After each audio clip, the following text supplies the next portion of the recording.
চিকিৎসা পাওয়ার অধিকার আছে, এটা মৌলিক অধিকার। যেমন শিক্ষা, বস্ত্র, বাসস্থান, চিকিৎসা, নিরাপত্তা, এইগুলো মানুষের ফান্ডামেন্টাল রাইটস, মানুষের মৌলিক অধিকার, যে অধিকারের জন্য আপনারা সংগ্রাম করেছেন। আপনি একটু খেয়াল করে দেখেন, আপনাদের সংগ্রামের মূল চাবিকাঠি কি ছিল? মুক্তিযোদ্ধাদের সংগ্রামের মূল চাবিকাঠি কি ছিল? আমরা বৈষম্যের শিকার হচ্ছিলাম। আমাদের সন্তানরা আর্মিতে যেতে পারছিল না, আমাদের সন্তানরা পুলিশে যেতে পারছিল না, আমাদের সন্তানরা সচিবালয়ে যেতে পারছিল না, এই জন্য আপনারা লড়াই করছিলেন। কিন্তু 54 বছরে আমরা কি দেখলাম? আওয়ামী লীগ যখন ক্ষমতায় আসে তখন আওয়ামী লীগের বাইরে এই জায়গায় কেউ যাবে না, বিএনপি যখন আসে তখন বিএনপির বাইরে কেউ যাবে না।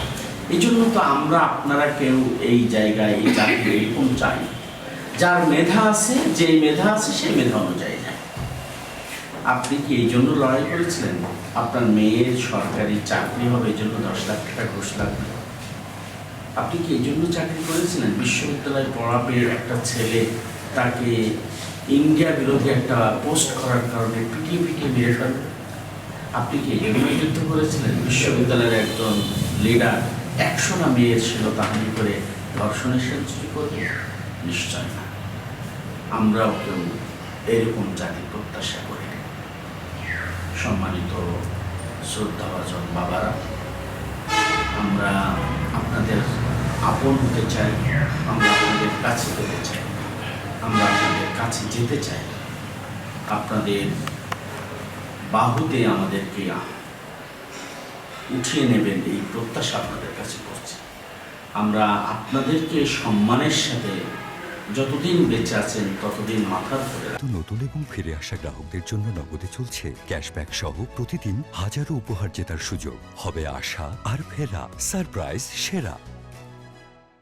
আমি শেষ করতে চাই, আমি সবসময় একটা কবিতা আবৃত্তি করি। এই কবিতাটা আমার যত ভালো কবিতা আছে তার ভিতরে একটা। কবিতার লেখক হচ্ছে একজন হিন্দু, কিন্তু কবিতার ভাষাগুলো আমার হৃদয়ে বারবার দাগা।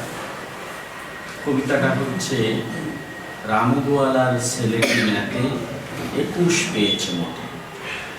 একজন মানুষ মুসলমান, সে বলছে রামগোয়ালার ছেলেটি ম্যাথে মানে অঙ্কে 21 পেয়েছে বলে। পাবে না কেন? সারাদিন তো থাকে হাটে ঘাটে। আমার ছেলে ম্যাথে লেটার, মাধ্যমিকে স্টার, বাংলায় যদিও বাটাই ডোন্ট কেয়ার। আমার ছেলে কর্পোরেটে জার্মানিতে থাকে, রামুর ছেলে পাড়ার মোড়ে দই মিষ্টি বেচে। বৌমা আইটিতে ব্যস্ত ভীষণ ছেলে, খোঁজ খবর নেয় উইকেন্ড করে। রামু ওর নাতনিটাকে নিয়ে রোজ বিকেলে ঘোরে, আমার নাতনিটাকে আজ বড্ড মনে পড়ে। আজ নভেম্বর 16 তারিখ, চোখের কোণে জল, একলা ঘরে বুড়ো বুড়ি স্মৃতিটুকু সম্বল। হঠাৎ কে নাড়ছে পড়া, এত রাতে কে এলে? দরজা খুলে দেখি দাঁড়িয়ে আছে মিষ্টি হাতে রামুর ছেলে। সে ছেলে কয়, মেসমশাই আজ নভেম্বর 16, আপনাদের বিবাহের অর্ধশত হলো। ঘুমিয়ে চোখে ভাবছি বসে, সফল ছেলে কার? রামুর 21 পাওয়া ছেলে নাকি আমার সুপারস্টার?